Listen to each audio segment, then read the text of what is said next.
ফার্মগেটে আবারও খুলে পড়েছে মেট্রো রেলের পিলারের বিয়ারিং প্যাড, পথচারী নিহত, চলাচল সাময়িক বন্ধ।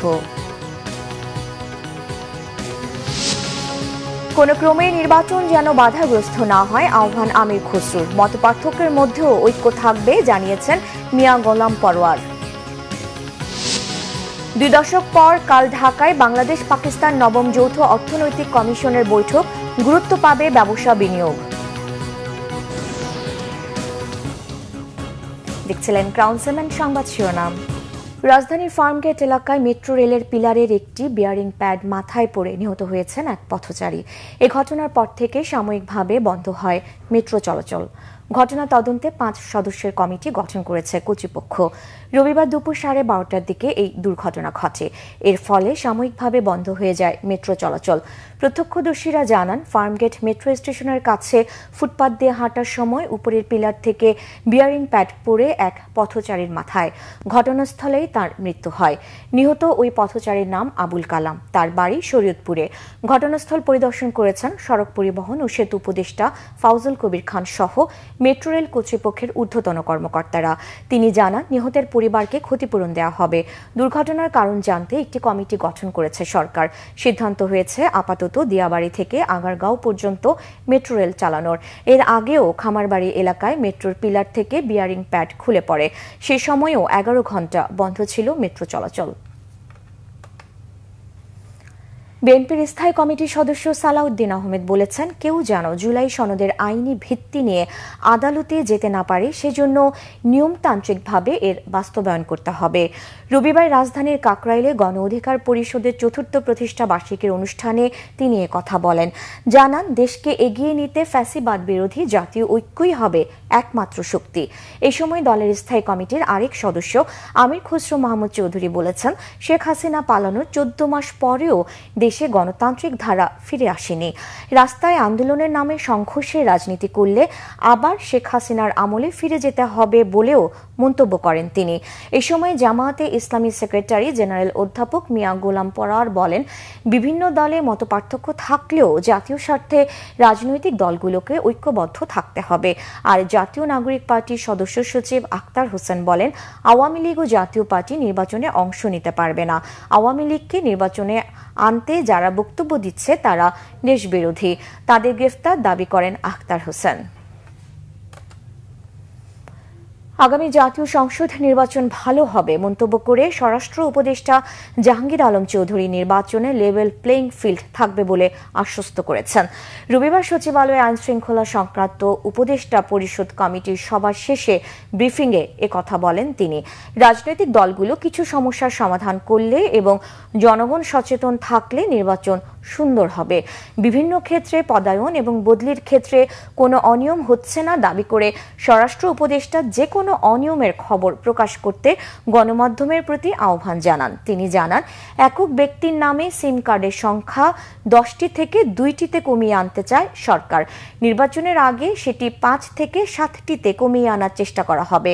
তারেক রহমানের জন্য বুলেট প্রুফ গাড়ির অনুমতি দেয়ায় তার নিরাপত্তা নিয়ে কোনো শঙ্কা আছে কিনা এমন প্রশ্নের সরাসরি কোনো উত্তর না দিয়ে স্বরাষ্ট্র উপদেষ্টা বলেন, অন্য কেউ চাইলেও অনুমতি দেয়া হবে।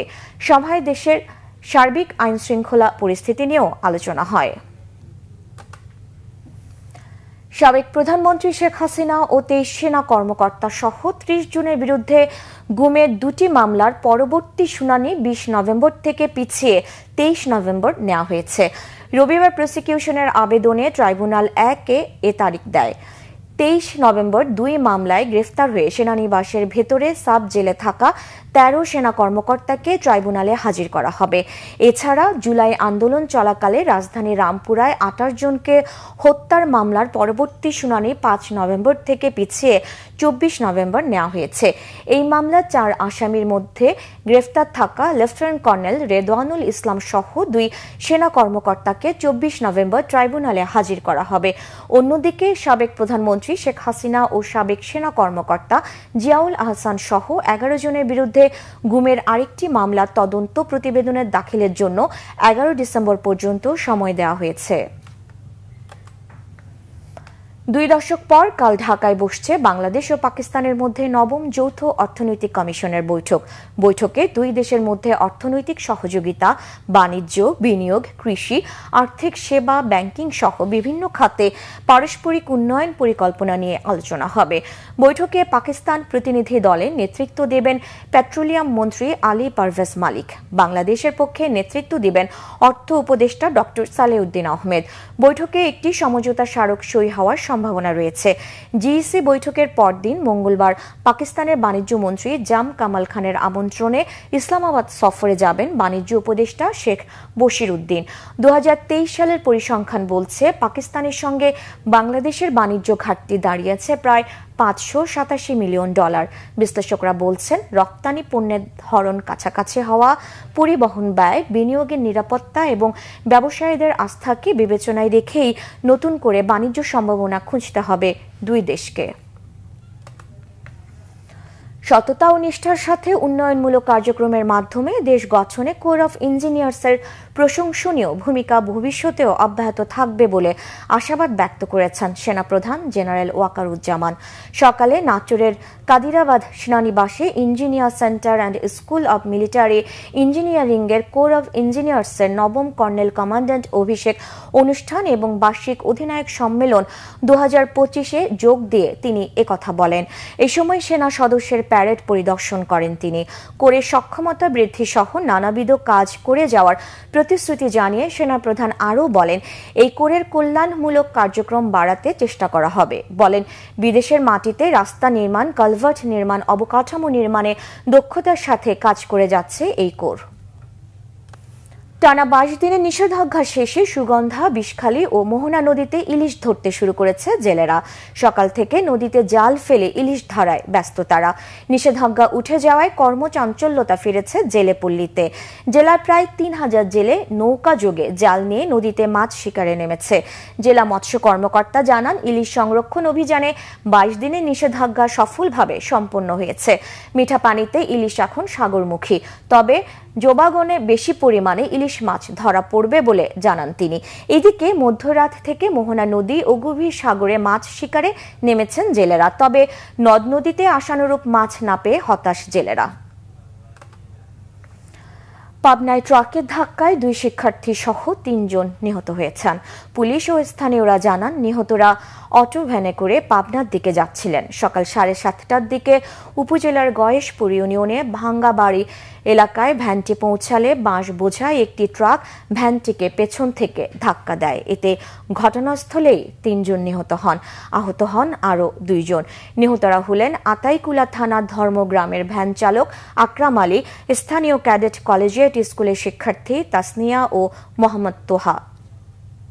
কানাডার ওপর আরও 10% শুল্ক বৃদ্ধির ঘোষণা দিয়েছেন মার্কিন প্রেসিডেন্ট ডোনাল্ড ট্রাম্প।